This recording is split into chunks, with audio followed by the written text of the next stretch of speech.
Muito boa tarde, senhores. E eu queria saber o seguinte, Bruna, o presidente da República, ele não tem esse direito de querer participar mais, por exemplo, das investigações da Polícia Federal, não como investigador, mas tomar conhecimento do que está acontecendo ali na Polícia Federal? Ele não tem o direito de indicar alguém ou de propor alguma coisa dentro da estrutura da Polícia Federal? Sim, William. Boa tarde, William, Mariana, Felipe, todos que nos acompanham. Veja, isso é um precedente do presidente da República, né? Daí que essa história está toda muito mal contada. Agora, o que chama a atenção aí, nessa insistência do Sérgio Moro, de querer anular o depoimento do Bolsonaro, etc., e falar da sua biografia, da sua integridade, o que me chama um pouco a atenção é o seguinte: ele aceitou um convite, um cargo, para ser ministro de Estado de um governo com um plano muito bem definido.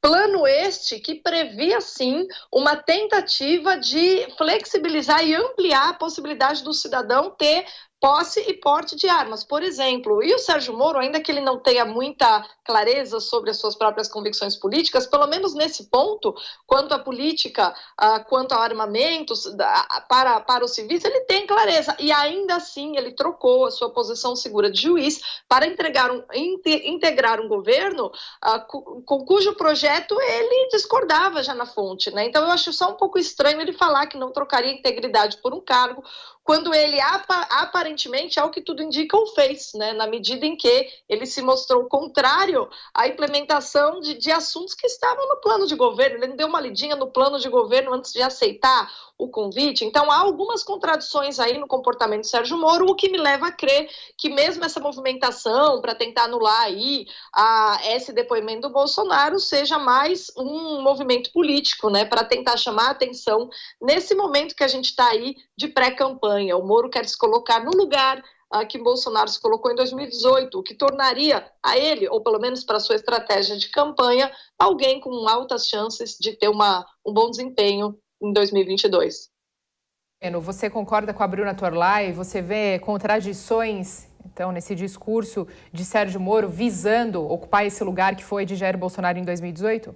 Bom, interesse ele tem e, pelo visto, até agora isso se mostra, né? O interesse em ser presidente da República, ou pleitear uma vaga política, né? Em Brasília. E eu vejo a seguinte contradição.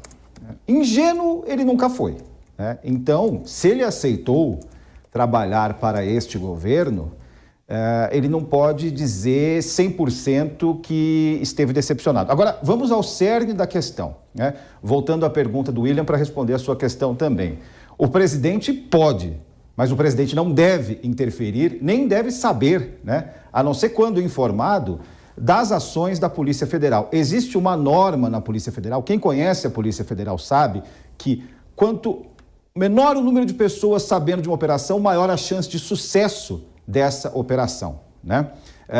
No sentido de não haver vazamento, de não haver informação privilegiada. Então, quanto mais restrita estiver qualquer operação, independentemente do tamanho da Polícia Federal, maior a chance de sucesso. E eu questiono também essa participação do presidente da República no dia a dia da Polícia Federal, essa vinculação com um projeto de governo. Porque qual o raio de projeto de governo fazer a Polícia Federal trabalhar melhor? Impossível, né? Porque o presidente da República, atual presidente da República, foi eleito, né, muito graças ao trabalho da Polícia Federal, chamado Operação Lava Jato, não só da Polícia Federal, mas enfim, no qual a Polícia Federal teve ampla participação e outra, né, virou uma estrela do noticiário, a Polícia Federal, e alguns participantes mais que outros. Então, não cola para mim esse argumento de que ele precisaria, né, de mais conexão com a Polícia Federal, com a direção da Polícia Federal, por uma questão de plano de governo, de visão de mundo, de visão de país. Na edição passada ou retrasada da revista Piauí, há uma longa reportagem fantástica chamada O Aparelho, que mostra que essa pretensão que o presidente da República tinha à época em que Sérgio Moro era ministro, foi concluída, né? A Polícia Federal foi aparelhada e os resultados estão aí. Bruna, eu peço licença a você, porque, na verdade, eu vou, em função da provocação que ele fez, eu preciso fazer uma observação em relação a isso e gostaria de questionar ele o seguinte, Bueno, o presidente da República foi eleito com a pasta da segurança pública. Ele é cobrado pelas armas que entram aqui, que não são fabricadas no Brasil, pelo controle do desmatamento da Amazônia. Então você acha que ele não tem que ter interlocução com o chefe da Polícia Federal? Ele não precisa criar mecanismos e estratégia para poder justamente defender essas pautas e trabalhar mais na área de segurança pública no que envolve a Polícia Federal? Então vamos lá. Qual é a contribuição que a aquisição de armas traz para a segurança pública? Não. A entrada de armas ilegais no Brasil que não são fabricadas aqui. Perfeito. Então, fuzis israelenses, de outras nacionalidades que estão nas comunidades carentes tirando a vida de trabalhadores. Muitas, inclusive, as legais saem da polícia, né? Porque a polícia perde ou tem desvio de muito armamento. Nós sabemos disso, de vários calibres. Mas, enfim, com qual objetivo o presidente da República pretende mexer na Polícia Federal? Lá atrás, né? Porque agora já mexeu. Mas, assim, vocês se lembram muito bem, vocês que estão acompanhando o nosso debate, nossa discussão, que a preocupação dele era com a família dele, não era com o projeto de país. E o pacote anticrime, andou ou não andou? O pacote anticrime, você pode gostar ou não do pacote anticrime, dos elementos do pacote anticrime, mas ele visava, em tese, a segurança pública. Foi engavetado também.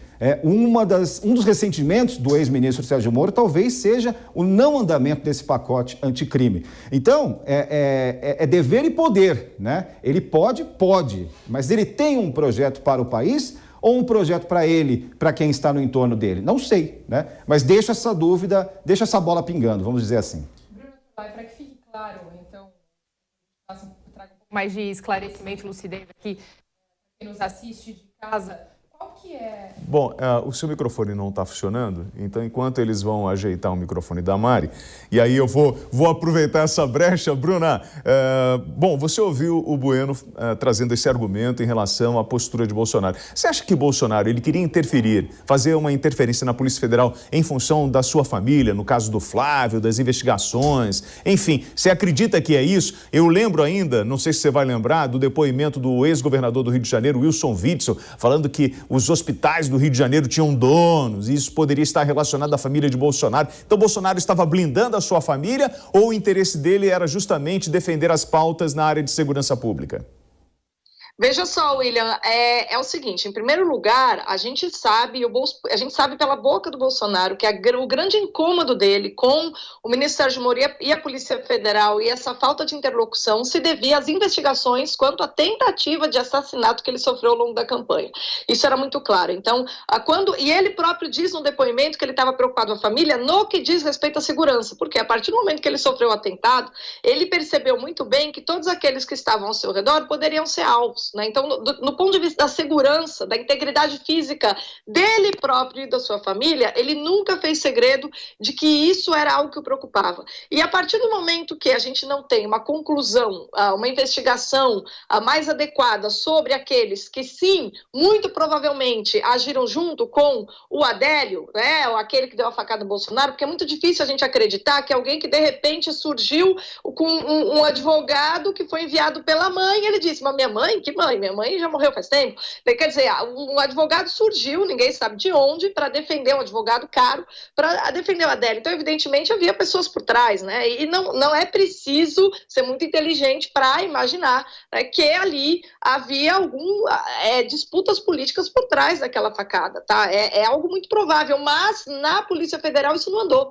E esse foi o incômodo maior do Bolsonaro, porque ele diz o seguinte, ele pensa da seguinte maneira, e isso ele já expôs, a partir do momento que um presidente da República não pode exigir da Polícia Federal investigações sobre um atentado à integridade física do presidente da República, daquele que ele personifica 57 milhões de votos, ou seja, é uma personalidade diferente. A partir do momento que não se pode exigir isso, tem alguma coisa de errado aí com esse comando da Polícia Federal. E ele nunca fez segredo disso, William. Então, claramente, essa era a preocupação. E, claro, ele estendia sua preocupação à integridade física da família. Né? Então, esse era o ponto. Agora, quanto ao que o Felipe levanta, do ressentimento do Sérgio Moro com relação ao pacote anticrime, ele está coberto de razão. Contudo, vamos lembrar que o pacote anticrime não andou porque a Câmara não permitiu, né? A Câmara ela fez um grande esforço, muito motivada por pressões sociais, pressões da sociedade, né? No que diz respeito à aprovação da reforma da Previdência, e depois acabou.